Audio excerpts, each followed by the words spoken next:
ಶಿವರಾತ್ರಿಯನ್ನು ಏಕೆ ಆಚರಿಸುತ್ತಾರೆ? ಒಂದು ಸಂಪೂರ್ಣ ಕಥೆ. ಒಂದು ಕಾಲದಲ್ಲಿ ಭೂಮಿಯಲ್ಲಿ ಜನರು ಅಹಂಕಾರ, ಕ್ರೋಧ ಮತ್ತು ಅಜ್ಞಾನದಲ್ಲಿ ಮುಳುಗಿದ್ದರು. ದೇವತೆಗಳೂ ಕೂಡ ಮಾನವರ ದುಃಖವನ್ನು ನೋಡಿ ಚಿಂತಿತರಾದರು. ಈ ಜಗತ್ತಿಗೆ ಜ್ಞಾನ ಮತ್ತು ಶಾಂತಿಯ ಅಗತ್ಯವಿತ್ತು. ಆಗ ದೇವತೆಗಳು ಮಹಾದೇವನನ್ನು ಪ್ರಾರ್ಥಿಸಿದರು. ಶಿವನು ತಪಸ್ಸಿನಲ್ಲಿ ಲೀನನಾಗಿದ್ದ.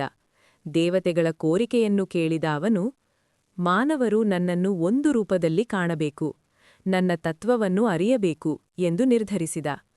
ಅದೇ ದಿನ ಅಮಾವಾಸ್ಯೆಯ ಗಾಢರಾತ್ರಿ.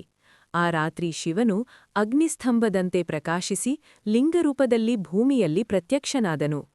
ಆ ಬೆಳಕಿನ ಮುಂದೆ ಬ್ರಹ್ಮ ಮತ್ತು ವಿಷ್ಣು ಕೂಡ ಅಚ್ಚರಿಗೊಂಡರು. ಆ ಲಿಂಗಕ್ಕೆ ಆದಿ ಅಂತ್ಯ ಹುಡುಕಲು ಪ್ರಯತ್ನಿಸಿದರು, ಆದರೆ ಯಾರಿಗೂ ಅದರ ಕೊನೆಯೂ ಆರಂಭವೂ ಕಾಣಲಿಲ್ಲ. ಆಗ ಅವರಿಗೆ ಅರಿವಾಯಿತು, ಶಿವನು ರೂಪವಲ್ಲ, ಆತ ಅಸೀಮ ಶಕ್ತಿ. ಆ ದಿನದಿಂದ ಆ ರಾತ್ರಿ ಶಿವರಾತ್ರಿ ಎಂದು ಪ್ರಸಿದ್ಧವಾಯಿತು. ಶಿವನು ಹೇಳಿದನು, ಈ ರಾತ್ರಿಯಲ್ಲಿ ನನ್ನನ್ನು ಭಕ್ತಿಯಿಂದ ಸ್ಮರಿಸುವವರು ಅಜ್ಞಾನವನ್ನು ಜಯಿಸುತ್ತಾರೆ. ಅದೇ ದಿನ ಶಿವಪಾರ್ವತಿಯ ವಿವಾಹವೂ ನಡೆದಿತು ಎಂದು ಮತ್ತೊಂದು ಕಥೆ ಹೇಳುತ್ತದೆ. ಪಾರ್ವತಿ ದೀರ್ಘ ತಪಸ್ಸಿನಿಂದ